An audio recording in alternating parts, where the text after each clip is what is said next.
Do you feel sometimes that your brain is like Grand Central Station?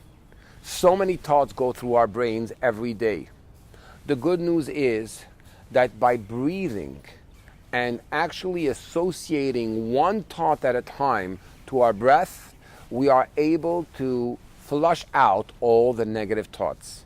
The Tzemach Tzedek taught us that a thought of negative self, a thought that is negative on another, any type of negative thought has to be pushed away, just like idol worship has to be pushed away. At the moment that you breathe, you're able to breathe in a new energy. Focus that breathing. Hold your breath for a few seconds.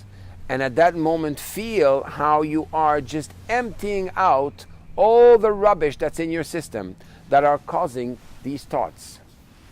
You see, if we don't take care of emptying out the garbage, it accumulates. When you actually do this in a conscious way, and you think through your mind that at the moment that I take in this breath, I'm refreshing myself. At the moment that I exhale, I'm emptying out not only the toxins, but all my negative thoughts. You will see how this is a perfect formula to get out of a stressful situation and to train yourself to stay in control.